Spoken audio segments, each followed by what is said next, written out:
are you doing? I have a couple candle reviews for you guys today, and the first one that I have is the review of White Tea and Ginger.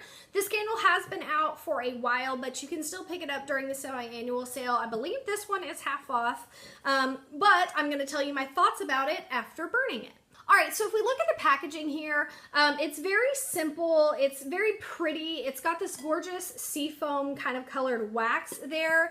It's elegant, it's sort of feminine in the label, but it's rather subdued. And of course we have this super cute kind of tessellation looking lid here on the top.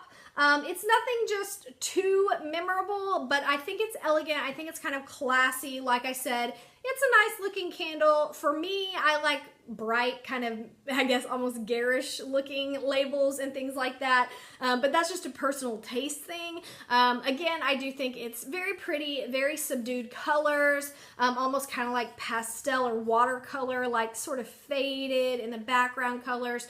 I do think the lid is gorgeous as well as the wax color though. All right, so our scent description of White Tea and Ginger says, our classic white tea and ginger fragrance balances delicate white tea leaves with sparkling citrus and a hint of ginger for a fresh, irresistible fragrance. So according to that scent description, it's supposed to have a white tea note, a citrus note, and a ginger note. I will tell you that this candle is like 90% white tea. Definitely you get a strong white tea note. If you'll think about like London Calling or those tea scented candles, it definitely does smell like tea, and so does this. I would say it's 90% white tea. I really don't get any ginger at all, but I do get a little bit of a crisp note in there, which I guess would be the citrus, but it's almost not even there. It's almost not even worth mentioning. This just smells like a tea candle. Basically, if you think about London Calling and take out the lemon, that's basically what you get here. And it's really nice if you're like a tea drinker like I am. I drink tea all day long. All types of tea, hot tea, cold tea, iced tea, doesn't matter. Like I drink all kinds of tea. So I love the smell of tea when it's brewing. You just get that strong tea smell. You guys know what I'm talking about. And that is what this candle smells like.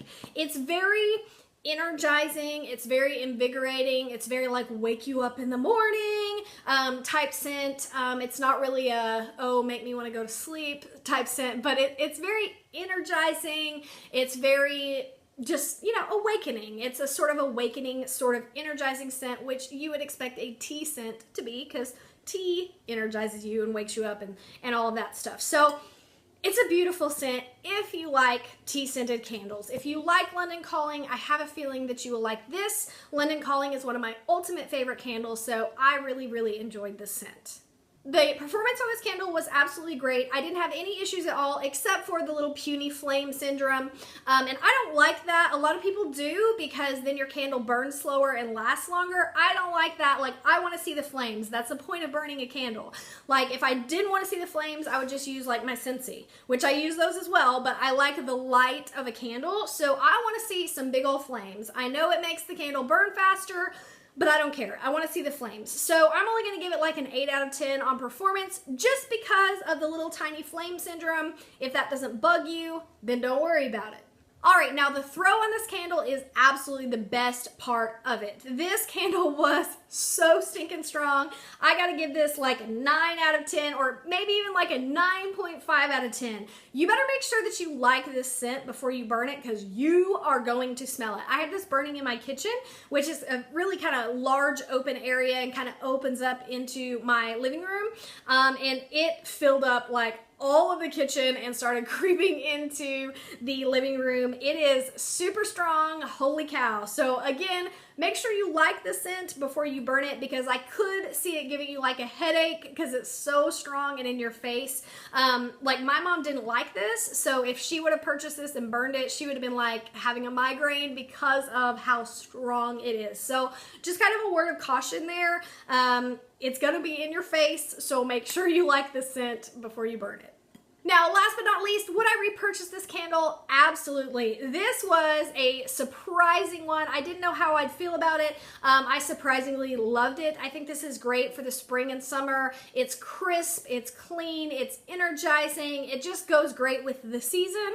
I think it's very seasonally appropriate, and I loved it. So let me know what you guys thought about white tea and ginger down below, and I will see you in the next video. Bye.